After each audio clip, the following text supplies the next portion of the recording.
Which 2-year-old impressed you most this year? I like Boom Boom Baillargeon. Just in the Metro, he showed a lot of quick speed.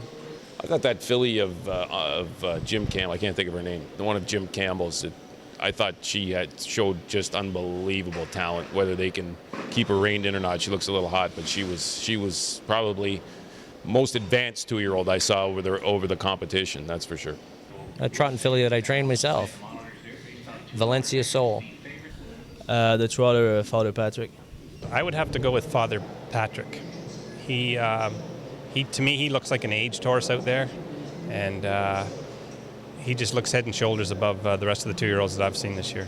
I'm going to have to say Bill Cass's colt there in the Breeders' Crown. He was pretty good them 2 weeks there. If he grows up and develops a little bit, he's going to be a pretty good contender for next year. Luck be with you. Yeah, he's been most impressive, and it's local connection, which is always good too. Yeah, luck be with you. Just because I raced him and I thought he was a nice colt, so he was nice. And it was nice to see him win the Breeders' Crown. Back's filly looked really good, Riveting Rosie. Other than that, I'm trying to think who won the Breeders' Crowns and stuff to impress me. Greg McNair's filly, Precocious Beauty. Like I think she got a little tired at the end of the year, but she was awesome for most of the year. So one of those two fillies, yeah. Well, the 2-year-old that I drove maybe that comes to mind, Precocious Beauty. You know, she was a lot of fun to drive this year, and she got sick at the end of the year. Precocious Beauty, yeah, she's a pretty nice mare. Oh, there's quite a few that race good, but that Bugger Bruiser, I think his name, he doesn't look like he's a very big horse, but he sure had a lot of heart there in that last race in the final, so that's one that looked like he raced the best right till the end. He's watching, I guess. Impressed me the most. Yeah, I'll say the 2-year-old impressed me the most is the one that got my 1000th win not long ago, so she was a nice filly for me and got that win and got it off my plate. Well, muscle matters. You know, my brother trains him, and you know, he only had 5 starts and made 230,000, and he went in 55-4, I think, his last start, and he was just getting tight, getting sharp. So and we shut him down. So hopefully next year he'll come back as good as I think he will be.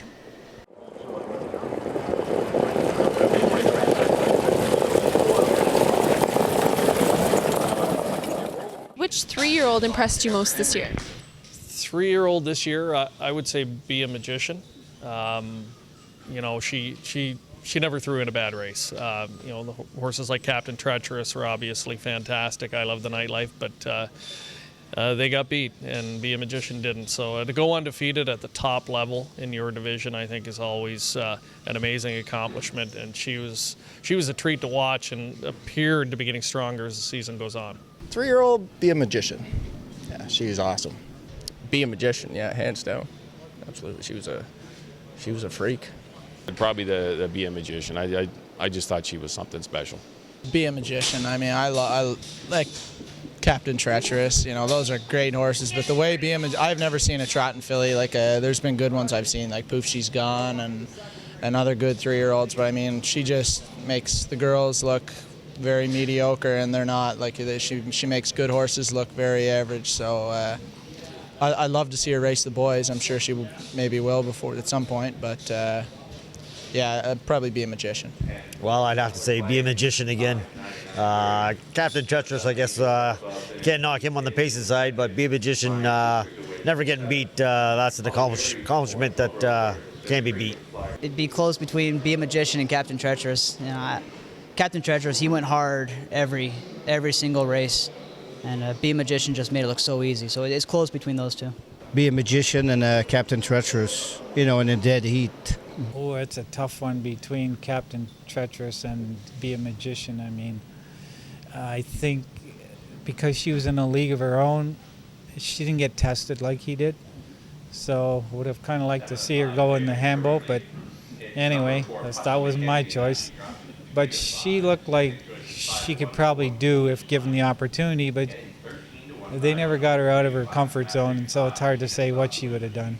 Oh, definitely Captain Treacherous or Be a Magician. Like they're both. Be a Magician was obviously was never beaten. Captain Treacherous, he went some monster miles, and just when you think he's beat, you know, he comes back and he just hates to lose. So it's been a lot of fun not so much racing against them, but like definitely have a lot more fun watching them on TV, or being able to sit behind them would be a lot of fun too. Well, I say Captain Treacherous. Captain Treacherous. Oh, it'd have to be Captain Treacherous. I mean, those kind of horses only come around once in a while, and he was just a great horse.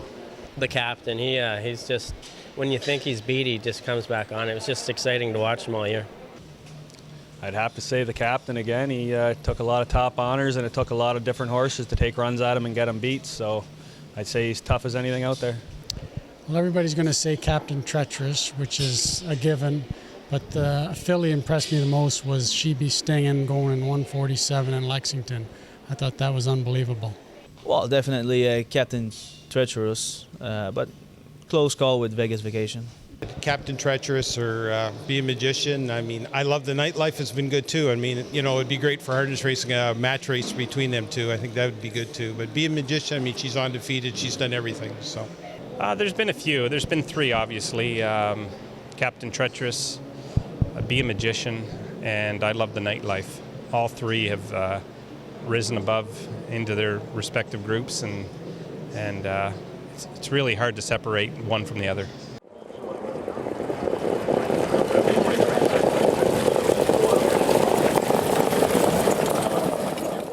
And which age horse has impressed you most this year?